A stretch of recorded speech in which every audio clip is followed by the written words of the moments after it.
All right, you guys, time to get our show on the road. It's 6 o'clock, so we can get started. Welcome to week 3 of Zoom, you guys. Hopefully, everyone has had a great week and it's been productive thus far. Our time together is quickly moving. We almost at the halfway mark. I know you're like, oh wow, I can't wait till it's over because you think I'm working you to death, but you guys are really learning some stuff in the process. Got a couple housekeeping things before we go into our actual learning for today. When submitting your papers, and that's when you submit a paper through Moodle, you guys make sure that you click to submit, and then it also you have to click to confirm that it's going through, that submission has gone through. So most of the times you have to do 2 clicks to actually fully submit your paper. And so after the Zoom or anytime between today and tomorrow, just double check that for me to make sure that your paper is not sitting in draft form, that you have fully clicked submit and submitted it to me. It's gonna, if you haven't, it's gonna give you a late notification. Don't worry about that notification. I'm not taking off for that because I already get a report that lets me know when you have submitted it for your initial submission. So just go back and just double check to make sure that it is in submitted form and it's still not sitting there in draft form. Um, so that when I start grading those, I'll be able to give you feedback on it, and I'll have your copy for that. So again, don't panic because it's going to give you a late form if you didn't fully submit. No points will be taken off because I can automatically see when you initially submitted your paper. So the next one is some of you are still forgetting to respond to those over the amount, which is 3. So it's stopping you from getting an A. And so last week I read some amazing responses, and I'm like, oh, I want to give them this A. But you guys, it's very important that you are going over and beyond, and you're doing beyond 2. 2 is going to always put you at that high B bracket, 1 point from that A. And so once you do 3 or more, most of the time when it says response to 2, that's the least amount. Always go back on there. You guys, I understand that you are working adults, that you get, most of you got full-time jobs, and I'm teaching, I got the great papers. And so when I do my work, it's hard for me to get back on. But if you can be just attentive to that, because I want you to get all the maximum points that you possibly can get, and especially from those forums, because they've been so strong and so good. And I think those are kind of like easy points. Um, for week 4, I added a survey under week 4.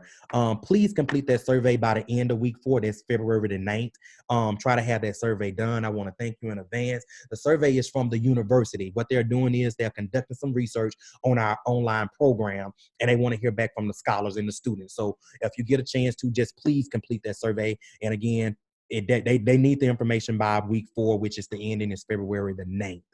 Um, for the forum, you guys, when I'm grading your forums, I don't have a way to just give you feedback. So some of you, I send you a direct message with the feedback to tell you like, hey, did you think about this? Or hey, this is why you lost points. But most of the time you don't get feedback around the points and how the points. So I'm going to talk tonight on how that really works. So when you're seeing your points, you're knowing what's taking place.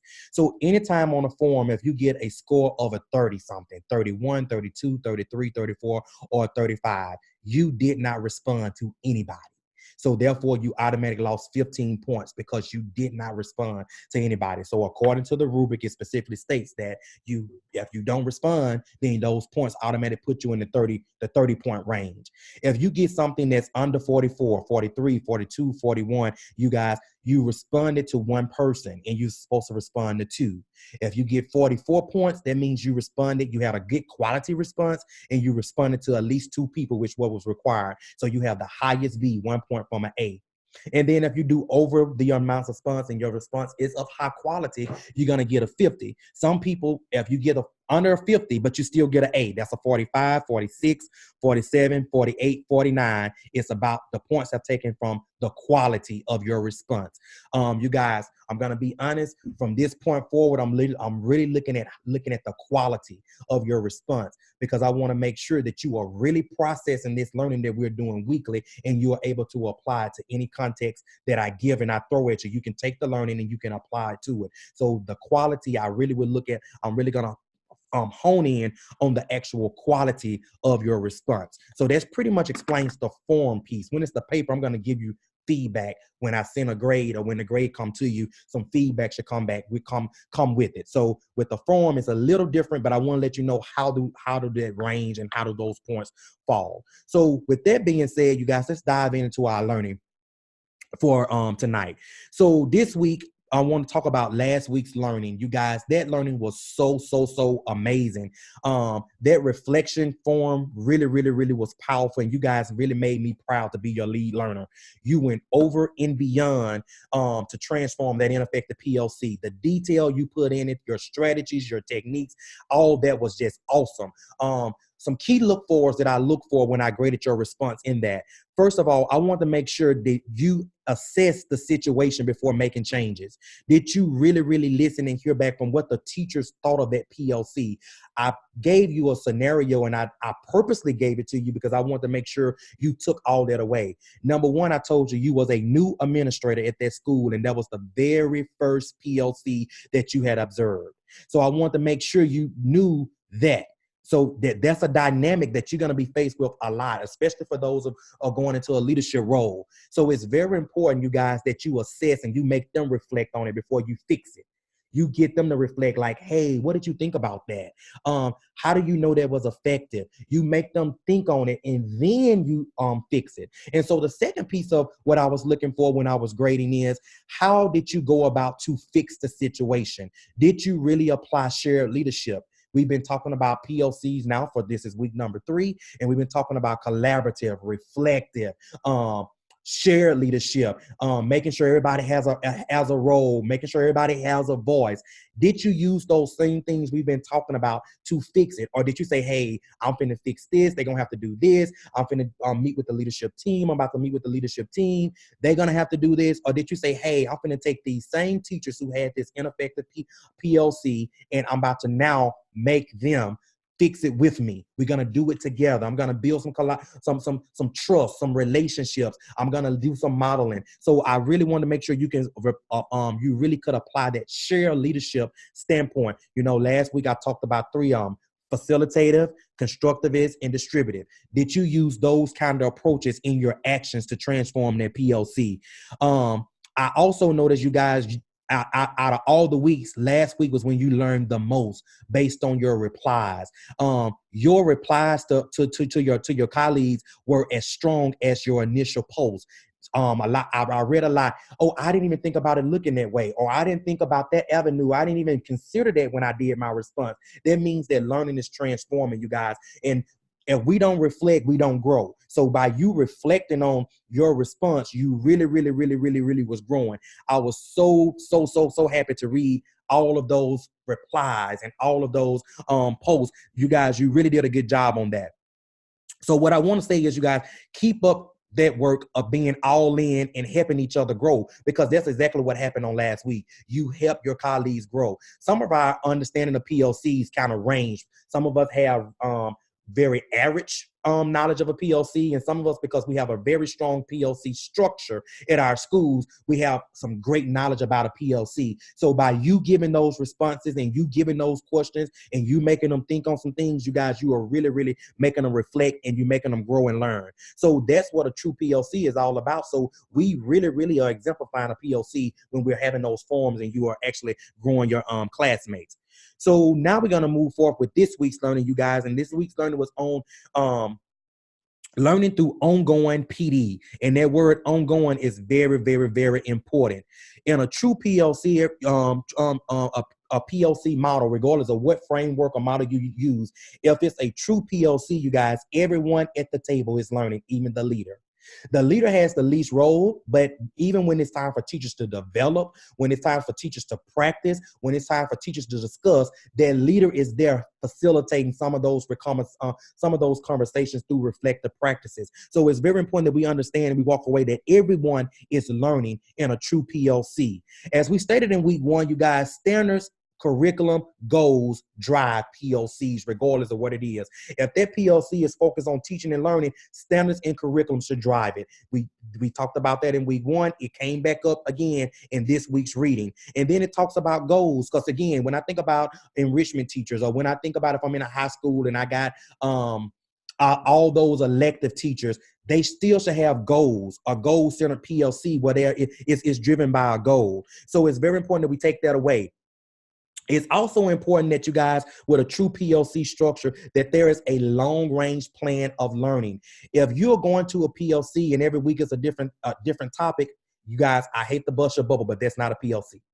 A POC is a continuum of learning. It's a continuum of learning, which means, hey, our fourth grade, we looked at our fourth grade data, and our data say that our kids are weak in reading comprehension and specifically citing text evidence.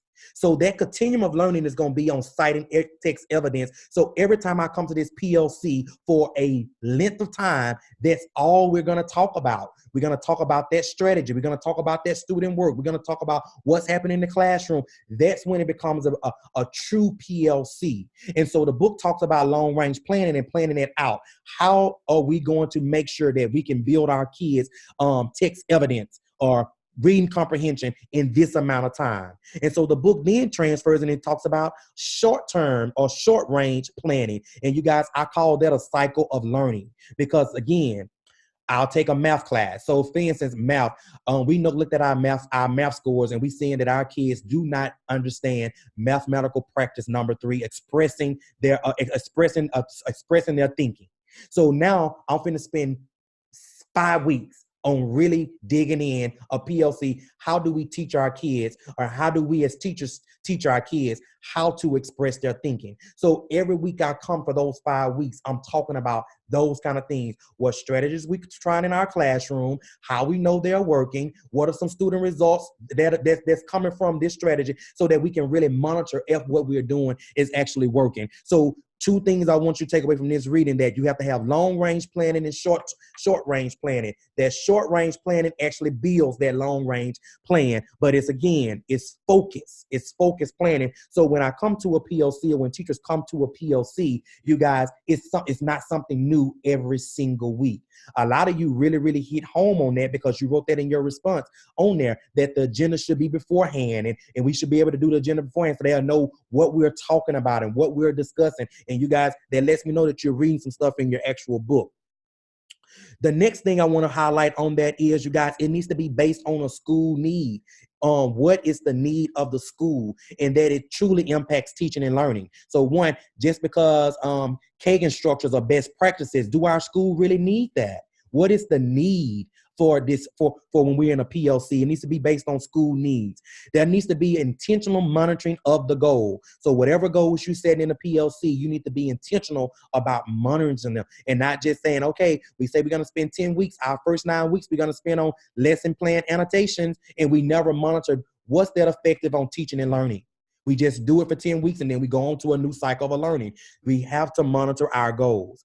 And the last part, but one of the most powerful parts, is that teachers have some type of reflective process that they're doing every single week, where they're reflecting on their practices, they're reflecting on what their students are doing, their student performances, and their student learning targets. They are doing some true reflection. You guys, a lot of times when we think about PLCs and we say teacher ownership, like teachers are really leading it. But again, PLCs build teacher ownership. And when talking about ownership, it is the teacher is taking ownership of their practices. They are more intentional of what's happening in their classroom, because they are actually analyzing data. They are reflecting on, hey, what did I teach this week for to make all of my kids score in the high range? Oh, how did I really teach this where I got 40% of my kids who are scoring below proficient? What am I doing? It makes teachers reflect.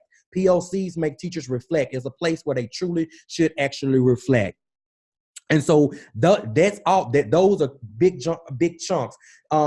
Chapter 3 of that of your reading had a lot of good points in there, but I just wanted to bring out some things that you definitely need to stamp and walk away with when we're talking about a PLC and a PLC structure. So now we're going to talk about this week's learning. You guys, you have a paper that you have to submit for this week, where you're actually seeing what others on your campus think about PLCs. If you see the process, I asked you what you thought about it, then I sent you to a principal to see what the principal thought. Now you are seeing what people on your team are saying about your PLCs. So actually, literally this week, you are a mini researcher. You've done some surveys, and then now it's time for you to write up the findings. That's truly what a researcher does. So it's very important that you are very, very attentive to that rubric when you're actually completing this assignment. You're just going to write up the findings, and then you're going to summarize those findings in the form. And those are your two submissions and 2 assignments for actual this week. And remember, when it comes to that form, you guys, 2 people, 44, 3 people or more, that's going to put you at a 45 on down to a 50, which is in that A category. So please don't lose those easy points when it comes to that. And then the final thing on our agenda for tonight, you guys, I hope you have started reading your book, The 5 Dysfunctions of a Team. If not, you're going to be kind of behind for your next assignment. And you're going to do a lot of research on the internet about that book to really do the next assignment on the 5 dysfunctions of a team, because we'll be in week number 4. One piece of it is, you guys, you don't realize, but you've already identified some of those dysfunctions in week 1 and 2 when we talked about some things. I didn't stamp them and highlight them because I don't want to give away week 4's learning, but I'm very, very, very, very excited about reading your responses to week 4 and how you pull out those dysfunctions and attach those dysfunctions to your leadership team. You guys, week 4 is really, really, really important, because those dysfunctions can kill a leadership team and in turn kill a school culture if they are not called out. So it's very important that you are aware of those 5 dysfunctions when you're doing anything as far as a leadership team, or when you're doing anything to build a team, that those 5 dysfunctions are really, really, really at the forefront, and you and everybody on your team have a good understanding of those dysfunctions. So, and then I'm going to give you another learning reflection opportunity where you're going to apply some learning to the context. And so, you guys, the favorite piece of my class is those learning reflection forums, because it lets me know, are you really, really, really mastering this context? And also it lets me know who have the potential to be strong leaders because of your responses and how you're handling the scenario and how you're handling your post. So remember, high quality responses, and then using that rubric when you're doing your actual assignments. And so now I'm going to open it up for actual questions. So if you have questions, you can type. I think I see one here. If you have questions, you can type in, and then I'll answer them, and then we'll kind of end our night for today.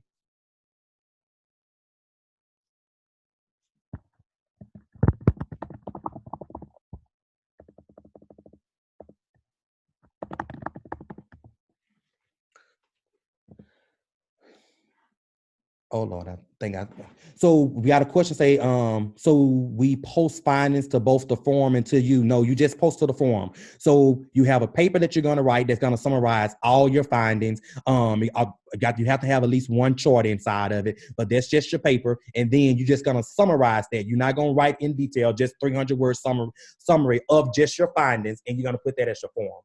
Does that make sense? Okay. Any more questions that you guys have, just type them and then I'll answer them.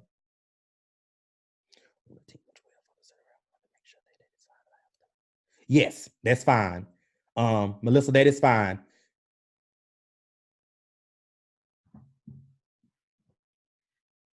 Any more questions you guys have? My thing is, I'm really leaning on this. I just want to make sure it's more than 2 people giving you feedback from what your school PLCs look like. Try to get at least 5 people in that. If you get more than 5, that's good. The more data is good. But at least 5 people to tell you just some feedback on what they feel about your school PLCs, and that should give you a good start. Should admin attend every grade level PLC? Not really. When it comes to it. But let me fix that question. An admin person should be in every grade level PLC.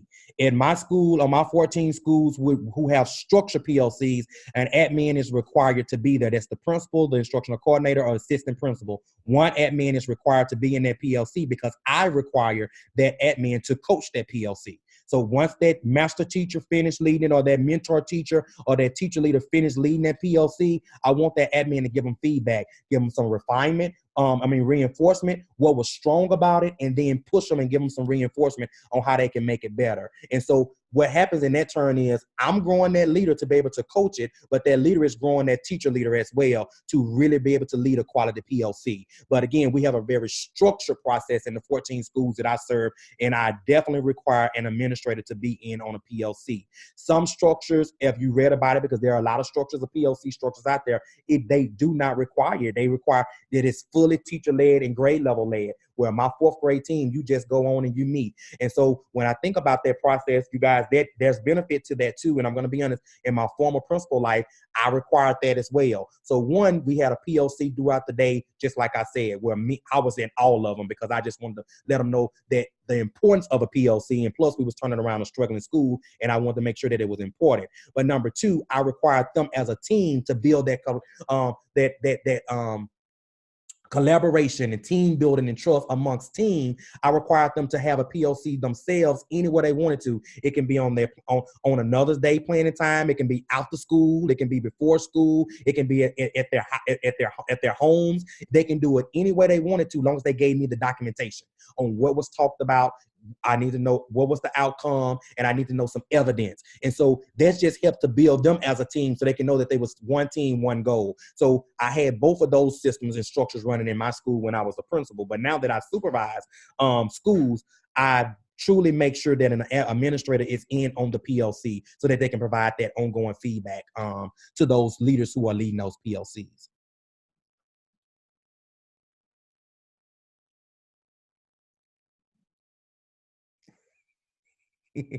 So Mary said, I had no idea that a new subject shouldn't be talked about each week in a PLC. And I don't want you to get in trouble and tell your leader that.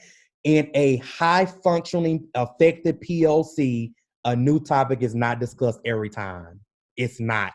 It's a continuum of learning. This is what we say this is a pressing need for our school. This is what we want to fix, and we're gonna watch it and fix it. Because look at this. If we talk about a new topic every time, how do we know it's working? What we're doing is working. If I come in week 1 and talk about a new topic, then next week a new topic, my student work, I can't gauge if it's worked with one set of student work or 1 week of student work. I need to make sure that, hey, if text evidence is an issue at our school, we need to watch this over a time to see that if these strategies and all these things are working. But again, this kind of conversations I'm coming from, you guys, is because it's a strong PLC structure where it happens there. And what you're going to find out by week 7 is a lot of people are saying PLC as a buzzword. It's not really a PLC. It's just the buzzword in education right now, PLC. But it's really, really not a PLC if we apply our readings and our learning to what a PLC should look like. All right, any more questions? If not, you guys, it's been a good day.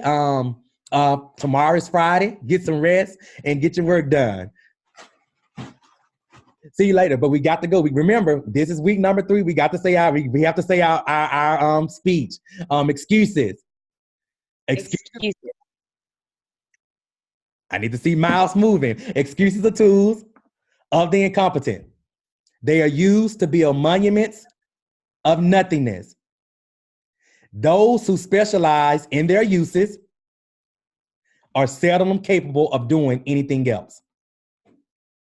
Therefore, on today and any other day, I will not make excuses when getting this degree. Have a good day, good evening, get some rest this weekend, and I'll see you guys back on next Thursday. See you later.